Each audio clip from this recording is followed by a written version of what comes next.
복의 한자는 두 손으로 술단지를 들고 신에게 제사를 지내는 모습을 본뜬 글자라고 합니다.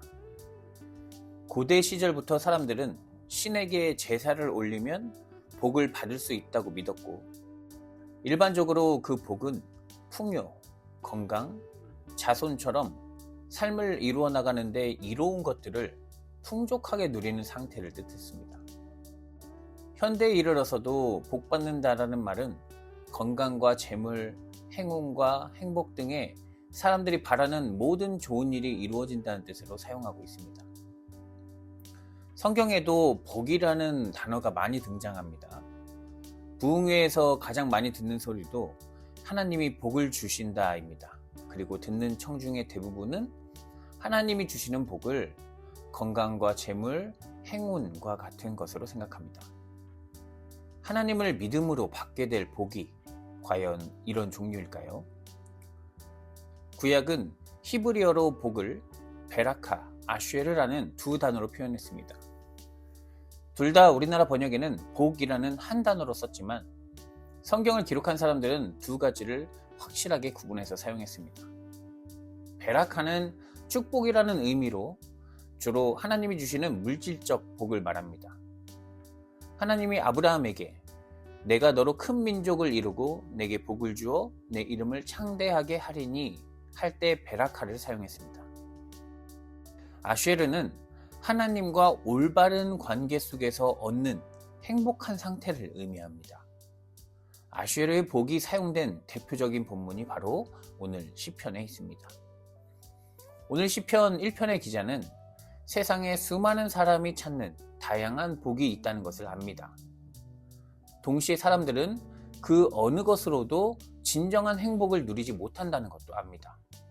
그래서 끝없는 불안 속에서 살아갈 사람들에게 가장 큰 복은 바로 하나님과 올바른 관계를 맺는 것임을 150편이라는 방대한 분량의 시편 첫 장에 이 시를 배치한 것입니다. 이 복을 올바로 이해해야만 하나님과 깊은 관계를 맺을 수 있습니다. 1절과 2절은 복 있는 사람의 특징을 보여줍니다. 그는 우선 세 가지를 거부합니다. 악인의 꾀를 따르지 않고 죄인의 길에 서지 않고 오만한 자들과 함께하지 않습니다. 살면서 이런 태도를 보이기란 매우 어려운 일입니다. 어느 정도 악하고 오만한 사람들이 우리 주변에 늘 있기 마련이고 우리는 그들을 온전히 구분할 만한 판단 능력이 없습니다. 그러나 이렇게 무지한 우리를 지혜롭게 해주는 책이 있으니 그것이 바로 여호와의 율법이라는 것입니다. 2절은 오직 여호와의 율법을 즐거워하여 그의 율법을 주야로 묵상하는 자, 그가 바로 진정한 복의 사람이라고 말합니다. 여기에서 율법은 유대인들이 절대시하던 행위로서의 율법이 아닙니다. 하나님께서 이스라엘 백성을 택하시고 이끄신 그 놀라운 섭리를 깨닫고 하나님 앞에 진실하고 정직한 관계를 맺는 사람이 바라보는 율법입니다. 많은 재판 중에 우리는 종종 이해할 수 없는 판결을 보곤 합니다. 누가 봐도 범죄를 저지른 사람이 무죄가 되고 어떤 사람은 억울하게 죄인이 됩니다. 법은 개인의 사정과 불가피한 상황까지 판단하지 않습니다. 행위로만 판단하고 판결합니다. 이것이 단점이지만 다양한 방식으로 법을 악용할 사람들을 생각하면 최선이기 때문입니다. 법은 약자들을 강자의 폭력에서 보호해주기 위해 만들어진 것입니다. 그 본래 취지와 의미를 꿰뚫어 보고 모두가 그 의미를 따라 살아야 하지만 현실적으로 불가능한 일입니다. 이스라엘에게 율법을 주신 하나님의 마음은 근본적으로 세상을 향한 사랑입니다. 그 의미를 깨닫고 하나님과 깊은 관계를 맺는 자가 복 있는 사람입니다. 율법적으로는 죄인이 될 수 있습니다. 율법 자체가 완전한 것이 아니기에 사각지대가 생기고 모든 법을 지킬 수 없는 사람들이 생기기 때문입니다. 예수님이 세리와 죄인들과 어울리신 이유입니다. 그들에게는 율법주의자들에게 없는 하나님을 간절히 찾는 마음이 있었기에 하나님의 아들과 함께 할 수 있는 은혜를 누렸습니다. 그러나 그 의미를 깨닫지 못한 사람들은 악한 마음을 다스리지 못합니다. 4절부터는 악인들의 운명을 보여줍니다. 그는 바람에 날리는 쭉정이와 같고 심판을 견디지 못하며 의인과 함께하지 못합니다. 복된 사람이 하나님과 올바른 관계를 위해 사는 사람이라면 악인은 그 반대로 자기 복을 위해 사는 사람입니다. 이스라엘 백성들은 이런 이유로 자주 책망을 받곤 했습니다. 출애굽 시절 이스라엘 백성이 자주 듣던 비유가 목이 곧은 백성입니다. 목이 곧다라는 표현은 농경사회에서 소나 말을 다룰 때 사용되던 말입니다.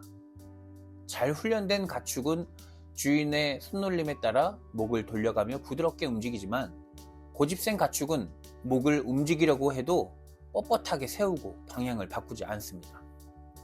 이스라엘 백성이 금송아지를 만들어 마음의 위안을 찾으려 했을 때 가나안 땅에 들어가는 이유가 이스라엘 백성이 의로워서가 아니라는 것을 강조할 때에 사용되었습니다.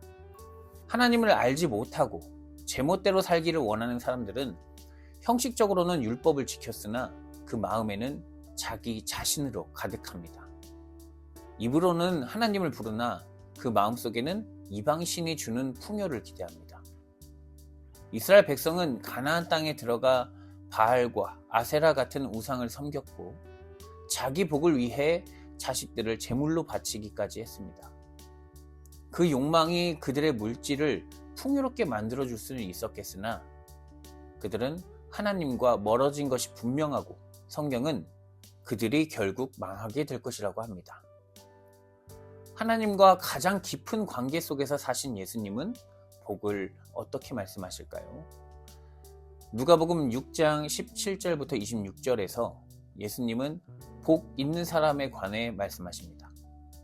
너희 가난한 자는 복이 있나니 하나님의 나라가 너희 것이며 지금 줄인 자는 복이 있나니 너희가 배부름을 얻을 것이며 지금 우는 자는 복이 있나니 너희가 웃을 것이며 인자로 말미암아 사람들이 너를 미워하며 멀리하고 욕하고 너희 이름을 악하다 하여 버릴 때에는 너희에게 복이 있도다.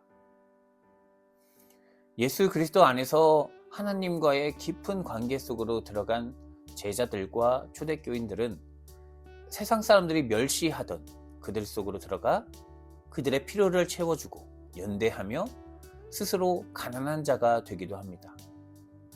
오늘 시편에 여호와의 율법을 주야로 묵상하는 자는 바로 예수 그리스도로 인해서 하나님의 뜻을 알고 하나님의 명령을 따라 생명을 살리는 일에 힘쓰는 사람들입니다. 예수님은 이어서 악인들에게 화를 선포합니다. 그들은 부자, 배부른 자, 웃는 자, 칭찬받는 자입니다. 그들이 하나님께 버림받는 이유는 가난한 자, 줄인 자, 우는 자들을 보며 자신들은 배부르다고 웃을 수 있다고 사람들에게 칭찬받는 것으로 만족하기 때문입니다. 이러한 삶의 조건들이 채워지는 것으로 만족하는 자는 예수 그리스도를 알려고 하지 않습니다. 하나님과 깊은 관계를 맺는 상태가 어떤 것인지 궁금하지도 않습니다. 이미 모든 것을 가졌다고 생각하니 하나님에 관해 더 궁금하지 않기 때문입니다.